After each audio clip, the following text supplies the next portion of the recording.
And what's up, y'all? Welcome back to another episode of that Dynamite review show on the Tricology News Talk. I know you guys missed us, but no, as you guys know, well, we always be busy because we're filmmakers, so we always got stuff going on. But not to Facts. worry, but we're back, and not only that, I'm back, Mr. Tricology himself, but also my co-host, Mr. Leland Benford is back. So what's up, bro? What's been going on?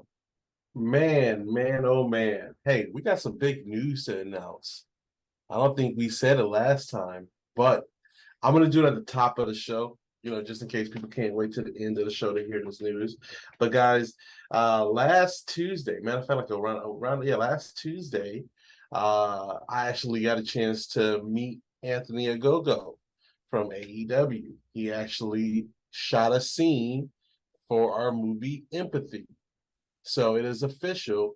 Anthony Ogogo will be in our movie Empathy. And he freaking killed it. He came through and killed it. We had such a good time with him. We spent the whole day with him talking about wrestling, talking about boxing, talking about some of the behind the scenes stuff at AEW. But I won't share anything that we talked to on the air. I'm not a journalist. This was a work thing, so I'm not going to share any stuff. But I've learned some cool stuff about a lot of things that happens behind the scenes. And but yeah, man, we had a good time with Anthony Gogo. He's a hell of a professional, and he is just a great guy, really polite, really a polite gentleman.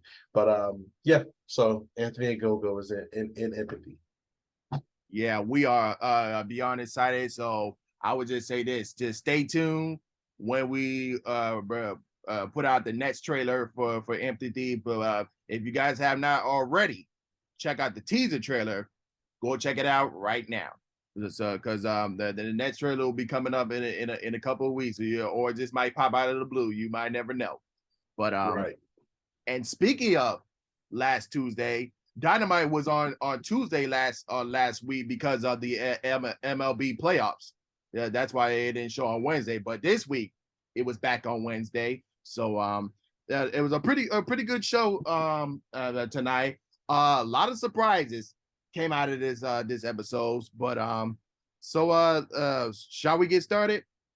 Yeah, let's get started. I think this is going to be an episode of Dynamite that people look back in like 3 years, be like, oh, that's where it kind of started. That's where it really happened, was this episode.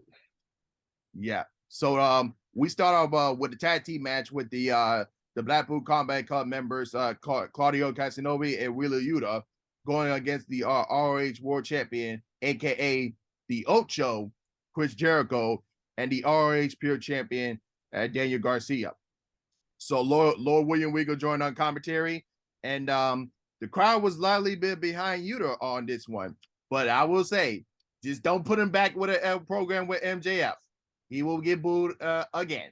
That's all I'm gonna say. But That is MJF is so freaking over, bro. yeah. So in the final moments of this match, Yuta made a hot tag and ran wild, sending Garcia to the floor. He flattened Jericho with a huge splash and an angle slam for a near fall. Casanova and Yuta used a great teamwork until Jericho countered a Casanova springboard uppercut into a code breaker. Yuta wiped out Garcia, Parker, and Manoa on the floor. As Jericho tried to use Floyd the Bat, but was powerbombed by Casanova, Jericho was hit with a giant swing while Garcia was on a fireman's carry position on Casanova in a amazing spot. Like, this dude is like they don't call him this Swiss Superman for nothing. And then Oh Casanova yeah. went wild outside with uppercuts, kind of like what Braun Strowman does the choo choo trade run everybody, but instead he just hit uppercuts on everybody. And then finally put away Jericho with a top rope uppercut to pin the ROH champion clean for a very fun opener. Now, I want to give you guys a notice. After the ROH championship match between Jericho and Bryan Danielson, Claudio did say that whoever wins that match, he gets next. So I have a feeling that we might get a championship match down the road. Will it be at the next ROH pay-per-view final battle in December? We don't know. We'll just have to wait and see what's gonna happen. But yeah. So what are your thoughts on the opening match? This match started at freaking 10 and stayed there the whole time, bro. Like, this was like Dynamite at its best. Like, it was just intense. Um, uh, Claudio looked at like he was really mad at Chris Jericho for taking his belt. Um, and Daniel Garcia and Yuta, they always great together. But the star of this match was Claudio. Like, he just looked incredible. This whole thing he's doing with the swing and the guy on his back, I know he did with Private Party a week ago. Then he's doing it now. Like, yeah, I mean, he was just a star of the match, and even like the finish was just a super clean finish. Like, he legit went out and hit every person that was out there, got in the ring, hit Jericho with the neutralizer, and it was a wrap. It was a clean finish. So I mean, yeah, Claudio was definitely the star of this match, but everyone involved with it did a great job. Um, yeah, so yeah, just an awesome opener. It really was. And then like they went back and had a little story part that was nice too. Yeah. So after the match, we were backstage where Renee Paquette. So yeah, she interviewed Bryan Danielson, who's gonna face Sammy Guevara later on in the night. He said he was frustrated that he lost to Chris Jericho. And also Daniel Garcia turned on him and Woody Yuya talking back to him last week. He realizes people hate Sammy Guevara, but he's going to take all his frustration out on him tonight. Woody Yuya interrupts. He says he's not a kid. He's a grown-ass man. And they started arguing and shoving until Claudio tried to play peacemaker here. And Claudio said after Danielson beat Garcia, they will sit down and harsh things out like gentlemen. Now, with that being said, there's a lot of possibilities here. So either Will you is going to turn on the Blackpool Combat Club, or we can still get that we still get to see Daniel Garcia be that replacement for Willie Yuta if he decides to turn. But we don't know yet. What are your thoughts on this? We don't know. Yeah, I don't know where they're gonna go with it since Bryson Danielson is Danielson is one of the key people that started this club. But also Yuta and Claudio looks great together. They're fun to be together, and they're both like involved with the Ring of Honor stuff. So really they're doing two jobs. They're doing AEW Black Bull Combat Club, but also a lot of this is Ring of Honor storyline. So I can see why, Danielson might, I mean, yeah, Danielson. I think I finally got it. I think I finally got it right. I think I finally got it where I'm not saying the other name. I think I'm finally committed to Danielson. Okay, so yeah, Danielson is not as much part as the Ring of Honor storyline. So I can see him leaving and them keeping these two guys, Claudio and Yuta, to be a part of Ring of Honor and tell that story and help Ring of Honor get built back up. Yeah, because lately Ring of Honor has been a showcase on a Rampage on Friday. Now I know Warner Brother Discovery wants to make good on money on AEW, which is good. But I think it's about time that ROH gets its own show. And then you know what? I think Tuesdays at 8:00 would be great for Ring of Honor. If they do that, they'll be NXT. They'll be NXT in the ratings, just like AEW did last week on Tuesday. They try just to keep things interesting, right? Like, sure, you can go to Wednesday or whatever, but think about it. If they have Ring of Honor on Tuesday and something happens to an AEW star, wouldn't you want to tune in that Wednesday to see what happened? So I think it's a no-brainer for me, and I'll put our show against NXT. Why not? Well, let's be real here, but if you're gonna watch WWE, the only people the shows they only gonna watch is Raw and SmackDown, because we all know that Triple H runs those shows, and NXT still feels like a Bruce Pritchard type show. So, but that's another story for another time. But after the backstage altercation, we saw a video package highlighting the Elite in AEW with them vanishing in each shot, kind of like in Avengers Infinity War with the Thanos snap. So you see Kenny Omega, the Young Bucks vanishing, and also the AEW logo with the E vanishing. So it's only a matter of time when they're gonna return to action, but it's gonna be interesting how they're gonna return because this video package looks interesting. Right. Well, they're doing like a nice little story build back up to them coming back into the fold of things. So with that video package, we know that their suspension is going to be lifted soon. We already know that Ace Steel suspension got lifted, but we don't know what's going on with CM Punk yet. Lately in the news that AEW was trying to buy out his contract with a no compete clause. Triple H said that he wants to bring CM Punk back to WWE, but I don't know. There's a lot of positive and negatives here between the two. Well, what do you think? You think Punk should stay in AEW, or you think she should go back to WWE?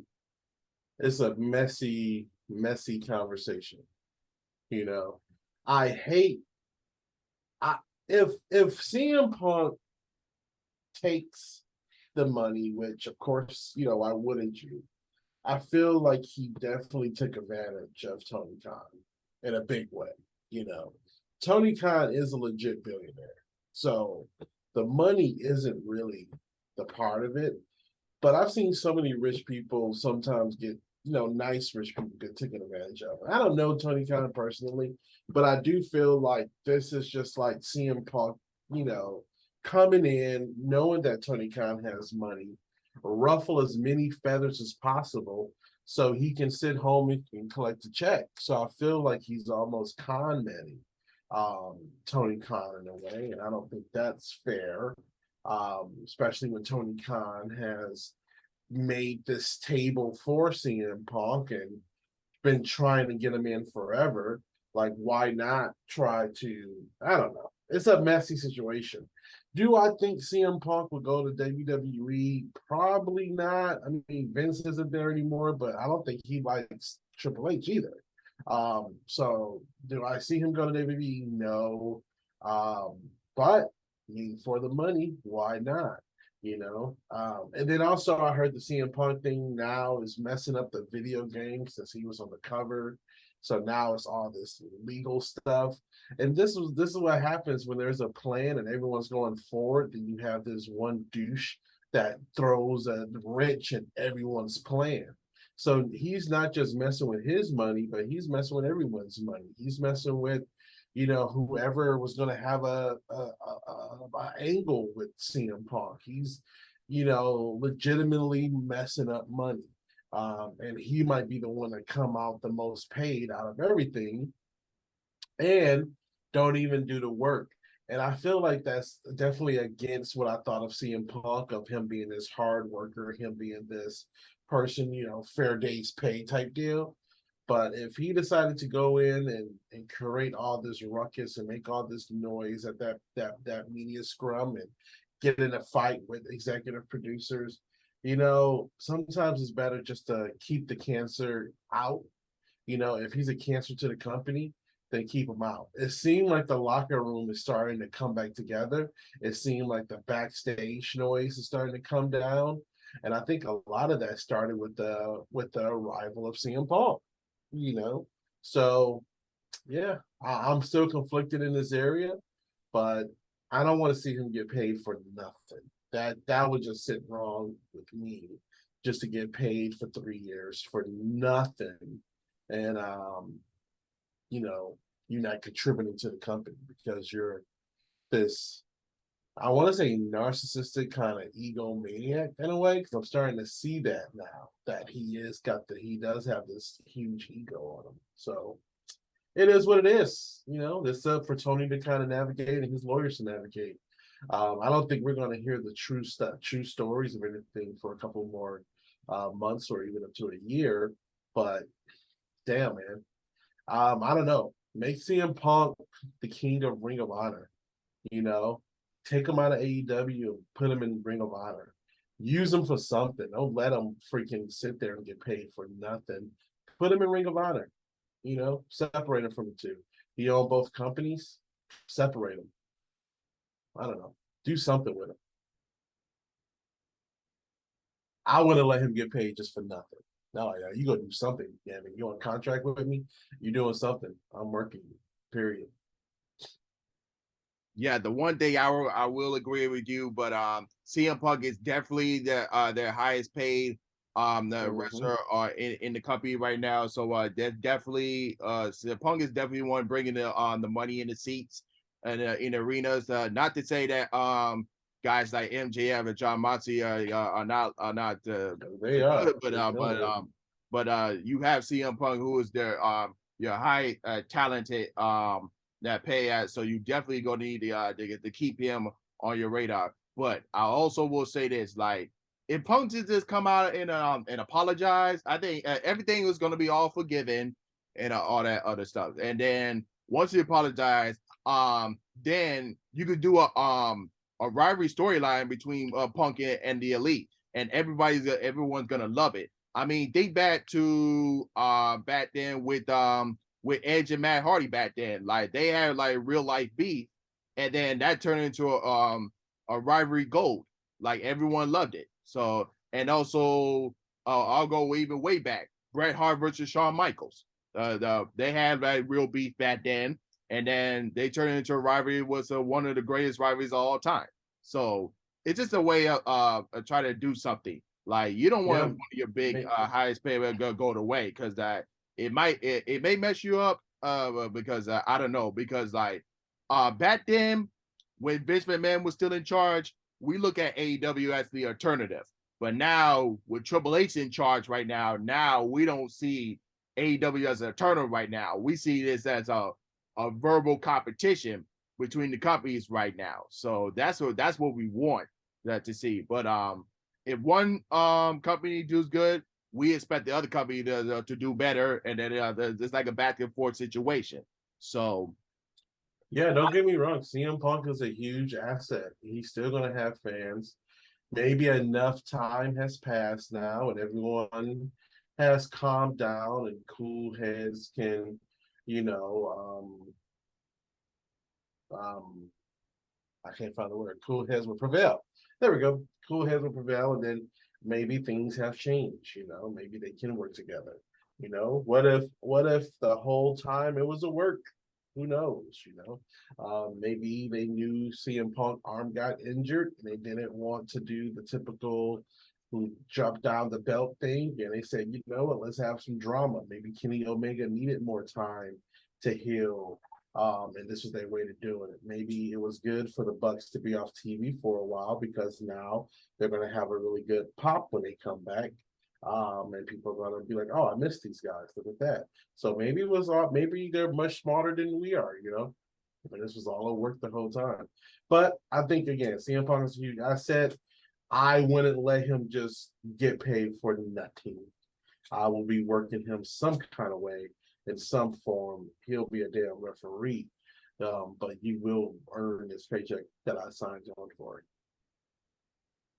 yeah, but as far as the locker room coming once in, I don't think so, and I'll explain why in a few moments once we get down to the show. But moving forward, Tony Schiavone was backstage with the entire Jericho Appreciation Society, who was screaming their lungs out after their loss. Jericho said he issued an open challenge to any former Ring of Honor champion. Let me rephrase that. He said any Ring of Honor champion. It doesn't matter if you're a world champion, doesn't matter if you're a tag team champion, doesn't matter if you're a women's champion. He said any gender. So that's what he said. This is one to clarify what he said. But next week on Dynamite, they actually put out saying Jericho would face a former Ring of Honor world champion. So that's what is going to happen next week. And Garcia said he'll beat Brian Danielson because he's that damn good. The audio was kind of shaky there. The mics keep going off time to time during the promo, but And then Jericho blamed Casanova for bringing the back in the ring, resulting in their loss. I'm like, bruh, don't try to play victim here. You brought the bat in the ring. Oh my goodness. But it was really good. Try to play the victim here, but it was really good. Try to play the victim. Yeah, So, the mics was all crap, but it was still a good promo. yeah, the things happen because we should know because we're filmmakers, so stuff like that happens on audio and something like that messed up. But we It are looked like they were trying to give him a new mic, but it was too far in the shot, and they just said, "Forget it, let's go with it." yeah. But so we got a number one contenders match for the AEW Tag Team Championship with Swerve Our Glory, Sir Strickland and Keith Lee against the AAA, IWGP, and the ROH Tag Team Champions FTR. So this was the really good tag team match here. The Gun Club was in ringside dressing up as FTR. I guess that's their Halloween costume. Their Halloween costume. And after that, the Acclaim and Daddy Ass Billy Gunn was on the ramp to watch the whole match. And in the final moments in the match, real quick, how great Yeah. was that pop for Acclaim when it came out? Oh my God! If you guys did not see the Rampage last week, even though it was stupid, but the Acclaim finally got the Sesame Daddy knowledge back from the freaking Mark Sterling. Hopefully we don't have to see that again. But yeah, it was well over that last week on Rampage. If you guys have not seen that, but in the final moments of the match, Swerve and Sam Wheeler into the Gun Club at ringside as Harwood rolled up Lee, who kicked out. But as Harwood went onto the ropes, Swerve hit a low blow with the ref turn on Lee. The Gun Club was holding back Wheeler as Lee put away Harwood with ground zero for the win. So I like that that Swerve and Our Glory won this match because that we finally going to get a third rubber match between Swerve Our Glory and the Acclaim. So I'm not mad about that. So and I think that this match go probably going to happen at Full Gear, probably maybe. But I like where the story goes here because so Swerve acted kind of like a heel here, but and they're trying to be taking advantage of Keith Lee. Now we all know that Keith Lee would never turn heel because he's too likable to turn heel. But there's definitely a story here because Keith Lee doesn't like the Swerve's tactics that's been going on here. So I truly expect that that Swerve might turn on Keith Lee at some point, but we don't know when it's gonna happen. But yeah, I like the outcome of this match. I'm not mad about that. So what are your thoughts on that? Yeah, that cool spot where Keith Lee jumped over both members of the FTR was just incredible. I feel like these guys give them more time, like this team, the four of them. I feel like there was some chemistry there, but then it was also getting to know each other's speed. Both teams are fast. Swerve is fast, but no, it was definitely a great match. It seemed like we're building up the rivalry between FTR and the Ass Boys. I'm a huge Swerve in Your Glory fan, so them winning, I had no problem with that. It's good to see FTR kind of be able to take a loss without it being such a big kind of deal, without it being like a big problem. Now, Swerve doing the low blow. Again, we have a heel and a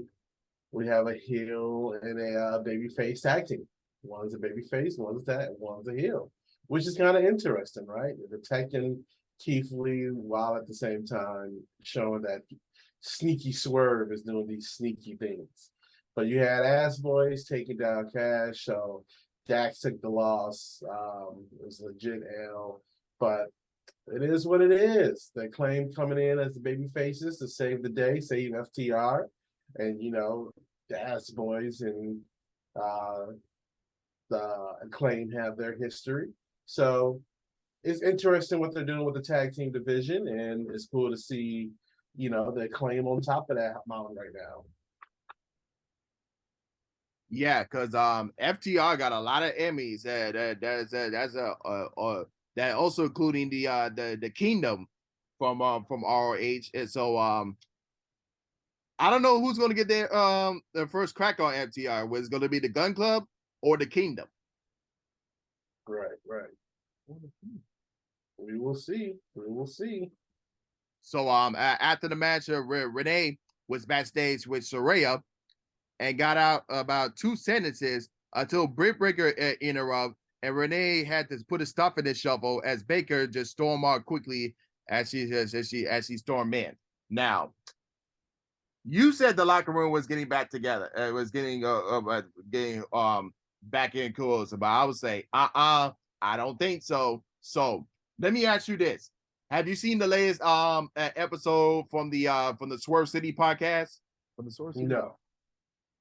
Go check that out. So so that's Swerve Strickland's podcast show that he always got. So he had Britt Baker on the show, and Britt Baker started pointing shots at Thunder Rosa like she only can. Like that's a real beef right there, guys. If you guys already know. So Britt Baker was on the show, and he said like, "Oh, I never should miss the show because I had an injury." So she started all that crap, but like, oh my god, like if I ever say this, I'm gonna say it to y'all again. Britt Baker is AEW's Charlotte Flair. Like, oh my god, like it's some things that don't go her way, she's gonna complain to Tony Khan in some way to get her way. And I'm like, no, this is not what we want. Like, we can't be playing favorites here like that. That's not what it must be. Now, given the fact, now we still have this interim situation with the AEW Women's World Champion. Now, Tony Storm is pissed too because she don't want to be called an interim champion because when Thunder Rosa comes back, she wants to put an end to this interim the Bull and be finally become an AEW World Champion. So, I mean, injuries happen. Like some things could be a minor injury. Sometimes it could be a major injury that you can't perform. But I will say this: after this interim message, and we finally get that on that undisputed title match between Tony Storm and Thunder Rosa. No more interims, Tony Khan. No more interims. That's it. If a competitor cannot compete after 30 days, they got to surrender the title. That's it. No more of that. Because we're trying to get back on the right track here. No more interims, and put Britt Baker on check. Because like we don't need no freaking Charlotte Flairs around here in AEW. We already seen enough in WWE. She's already annoying, and we don't need that in Britt Baker. Because like we love her for what he is, but she cannot be a spoiled brat. I'm sorry. At the end of the day, it's all about money. And if she is still bringing in the money, if she's still bringing in the merch sales, if she's still bringing it all in, and what she's saying is working out for, then hey, keep that business. It's all about business at the end of the day. And Britt Baker is somebody you want to keep close because if she goes to WWE, that'd be a big pull, big blow as well. So all these guys are freelancers at the end of the day, and you want to keep the top people close if they're making your company a lot of money. And speaking of money, I firmly believe that we're going to get Saraya versus Britt Baker at Full Gear. Now, even though we might get an AEW Intro Women's World Championship match, but Saraya versus Britt Baker, that's going to be the highlight highlight match for the women coming up. And I highly believe that this match is going to happen. I do too. I think that's going to be. I think Saraya probably is training right now, for that match. She hasn't been in the ring in a long time. I think it's smart to keep her out so she can, train and get back ready, and they probably are practicing together so they can put on the best match possible. But I think the same thing. I think that's going to happen at Full Gear. Yeah, but and so after that confrontation, we go into another confrontation. As Renee was on the entrance ramp and she introduced MJF, who came out to a loud ovation. MJF said, "The devil has arrived, and where is my devil worshippers?" And when she asked by Renee, she said, "How do you feel if John Moxley about John Moxley defending his title tonight against Penta?" So MJF Moss Moxley with the walk and talk, calls him mid, and tell Renee to shut her mouth when she said she couldn't say stuff like that. And MJF said he got a little ahead of himself, saying he will wrestle the title match clean, but he's still MJF. He has made a promise that he won't use his Dynamite diamond ring at Full Gear. He's fighting everyone who said he isn't good enough at Full Gear, and he will shove it down their throats and will become the AEW World Champion. And then MJF was going to say his tagline until Stokely Hathaway interrupt, but the microphone was slapped out of his hand by MJF. He said that if Moxley gets past Penta tonight, the firm is to lay a hand on him until the Full Gear. And if they do, Stokely is fired, and then MJF hits his catchphrase, and the crowd chanted along with him. Now, when I thought when MJ was going to come out with Renee, I thought MJ was going to point shots at Renee because, as you guys already know, Renee and John Moxley are married. So I thought he was going to point shots at Renee, but he didn't. So that's I was kind of surprised. He told her to shut the hell up. I mean, no, I thought he was going to go even deep in it and about their personal lives and their relationship. I thought he was going to go deep in that, but he didn't. I thought he was going to go deep. Gotcha. But no, that was a great promo, man. He's so over, bro. Yeah. And we got a video package showing promoting the Kingdom's Matt Taven against Warlow for the TNT Championship this coming Friday on Rampage. Oh wow. Yeah. I'm excited. I'm excited to see MJF whole journey that he's on. Yeah. And then moving on, we got Bryan Danielson versus Sammy Guevara.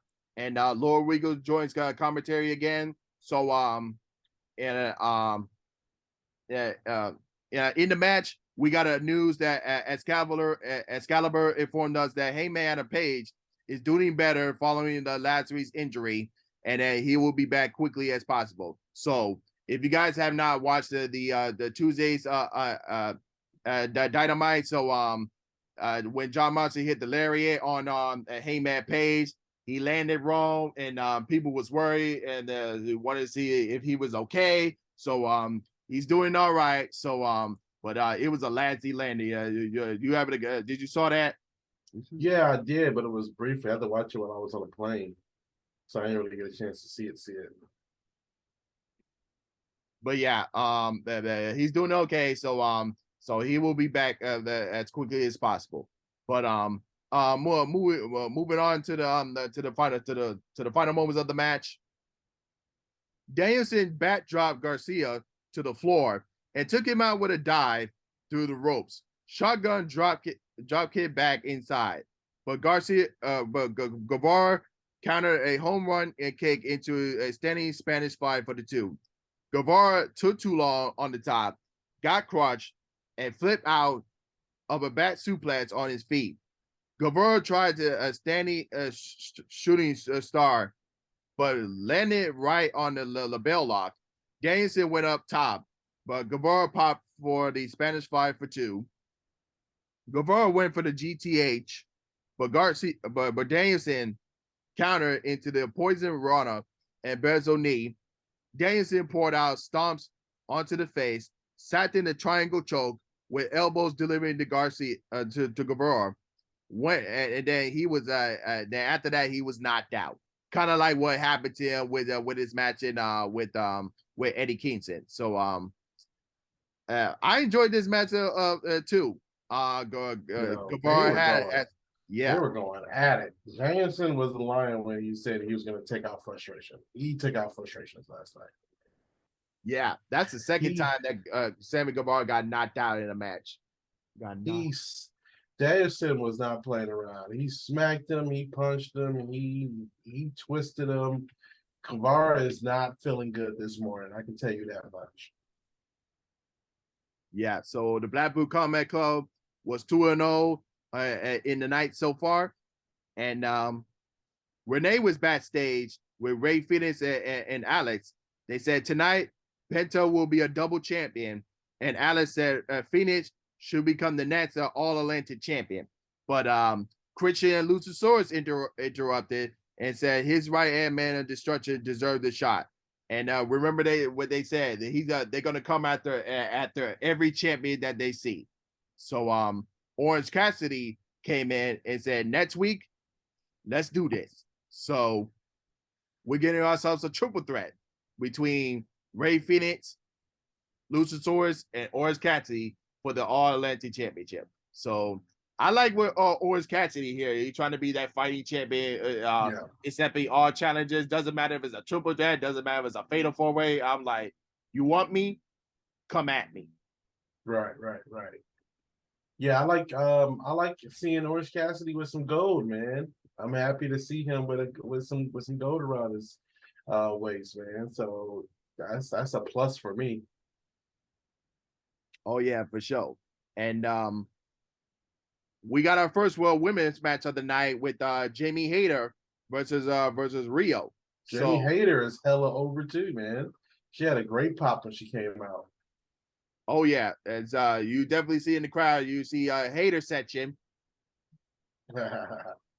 But let me ask you this: who's more thicker, Jamie Hayter or Tony Storm? Who's more thicker? Thicker? Hayter all day. Yeah. Yeah, Hayter got cake. But in the final moments of the match, Rio flattened over with a bat suplex in the crossbody and popped out a hurricanrana off the second rope. Baker tripped Rio with the referee was turned. That was enough for Hayter to block a sunset flip, but Rio flew up into the Cole Redford 2 in a really cool moment. Rio missed a top row double stomp and ran into a backbreaker from Hayter. Rio spun out with a ripcord into a dragon suplex for another close 2. Rio again rolled up with a ripcord into a roll-up, but Hayter popped up, flattened Rio, and a third time attempted with a ripcord lariat connected to get Rio to pin Rio for the win. Again, another fun match here. Again, this was another match that the referee slipped up. This happened during the number one contenders tag team match. So what some of these referees do not see what's going on. Like, what some of these referees do not see? I mean, but it's been happening since the beginning of wrestling. Oh my goodness. But after the match, Toni Storm came on stage. She held up her interim women's world title and stared down Jamie Hayter, as Britt Baker could not help but look on Isters as well. So like I said before, at Full Gear, we are getting Toni Storm versus Jamie Hayter. Now, here's a real good question here. Should Jamie Hayter beat Toni Storm? Beat Toni Storm? I don't know. It'd be a good rivalry between Hayter and Britt if that does happen. Because Britt don't want that belt. Just like I said, Britt Baker is the Charlotte Flair AEW. You cannot trust her, man. You cannot trust her, man. Hey, if the ratings are up when she's on TV, it is what it is. You know, it is what it is.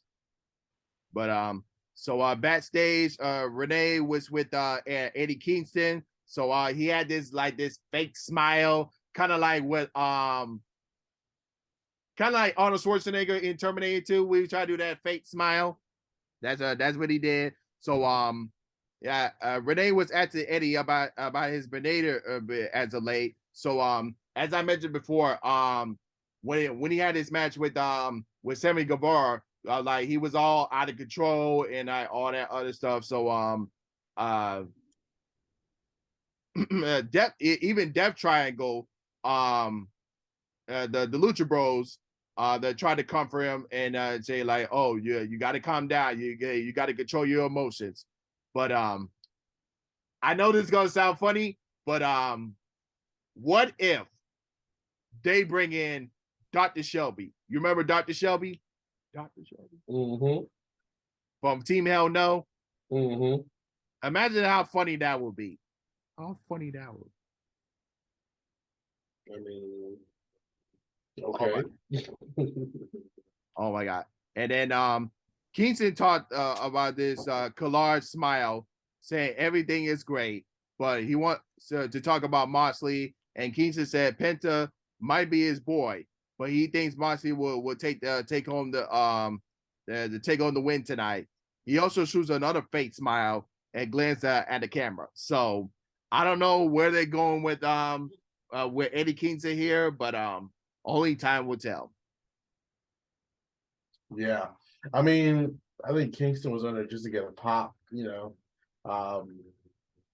It's weird to have him just in there to chat about the match. It wasn't like it was a match that was built up for weeks, so that was a little odd. Maybe they just needed him to show his face, and maybe it means something later. I don't know. Yeah. So we got the lineup for this Friday's Rampage. Claudio and Wheeler Yuta is going against Matt Bernardo and Angelo Parker. Madison Rain will take on Ty Mello, and then Wardlow versus Matt Taven for the TNT Championship. And then next week's Dynamite, we got Darby Allin versus Jay Lethal. We got the Daddy Ass Birthday Bash. We got Orange Cassidy versus Luchasaurus and Ray Phoenix for the All Atlantic Championship. Renee is going to have a sit-down interview with Soraya and Dr. Britt Baker. And then Chris Jericho defends the ROH World title against a former ROH World Champion in an open challenge. Sound like it's going to be a stacked show. Yeah. And then the main event with John Moxley versus Penta for the AEW World Championship. So how good was that match? Yeah, I say that this is definitely better than a championship eliminator match. So Penta definitely deserve a shot to it. So he's been doing great. So why not? So right, because the fans are definitely always behind Penta. So yeah, I felt like this was kind of a redeemer match for John Moxley after what happened last week with Heyman at a pace, because I didn't want to win that match like that, what happened last week. So let me kind of redeem myself for tonight. Let me kind of nice clean victory. Show that he's a fighting champion, babyface champion. Yeah. And then in the final moments in the match, Penta fought off in the corner, super kicked the leg out of Moxley, and then hit a double stomp off the top into a Fear Factory for a super close near fall. Penta opted for the post and then tried to do the springboard, but fell into a paradox shift. And then a Death Rider for the victory was a very good main event for a win for John Moxley to retain the title. But after the match, the Firm hit the ring as W. Morrissey, the Guns, Ethan Page, and Lee Moriarty laid out Moxley, while Stokely Hathaway walked into the ring. Security ran out, but they was beaten down by the Firm too, as Alice Morales was shoved backstage as the Blackpool Combat Club locker room was locked inside, and Moxley made a brief comeback, but the number was too much. MJF hit the ring and told Stokely that he was fired. and then the firm laid him out as well. Page hit the Eagle's edge, while Morrissey had hit the choke slam through the ring on the announcer's table. The firm stood tall over both competitors as the Full Gear main event to end the show. So this is crazy to me. Now, I feel like this is a work here. I don't believe for 1 second that the firm has turned on MJF, because like in the past we've seen before, like they've been teasing MJF to be to turn. Well, like, come on, people, he's called the devil for a reason. You cannot trust the devil. Come on now. I don't believe it, but they might pull a swerve here that he might turn babyface, but I just don't believe it. I don't trust it. What do you think? Do you trust this? Do you trust this? Yeah, I trust it. I think MJF has officially moved over to kind of a babyface type area. I think he has transitioned over because he was going for so long. The crowd loves him. Even when he insults them, they still cheer him. It's impossible to not be a babyface now. So why not go over into it and then give him a chance to turn again? Let the people really, because he's always going to be like this, like dedicated babyface guy. I mean, dedicated heel. But if you make him for a babyface for a reason, build it up to this, and then let him turn on the fans again, let him turn on another babyface, and it automatically puts him in that hard heel area. So I do believe this. I think the firm is there to be that heel group against freaking MJF and Mox. And now we got this group that the crowd can hate, and they can start showing support for MJF. I mean, he came out and got a pop like he was a babyface. He came, like he's getting babyface pops, So I do think that this is something that we're going to see going further. But I could be wrong. We'll see. Yeah, like I said, I don't trust this, but we'll just have to wait and see what's gonna happen next week, and also going into Full Gear. But Right. this was a very joyous episode of Dynamite. The opener was set the stage for the night, and a pretty good match. We also between Moxley and Penta was a really good main event show. But also Sammy Guevara and Danny Garcia was was best part of the show, and they're definitely planting seeds for Jamie Hayter and Tony Storm for the women's title match. And we also getting our rubber match between Survivor Glory and the Acclaim. So yeah, the Full Gear is looking good right now. We just have to wait and see well when we get those announcements. Yeah, and this was what I was talking about earlier when I said 5 years from now we might look back and say, man, that was the episode. I think this is the episode where MJF did go into that babyface kind of role that might make him a huge, even bigger star in the future. Because now the crowd is really behind him. So this might be the episode that really changed everything when we look back in a couple of years. Yep. So this was definitely enjoyable show. So let's see if they can continue that momentum going into Full Gear. But yes. And also in December, the ROH Final Battle will be the final pay-per-view for not only AEW and also of the Ring of Honor. And in case y'all didn't know, they're gonna air probably not at the same time, but on the same day as NXT's Deadline. So just to let you guys know on that.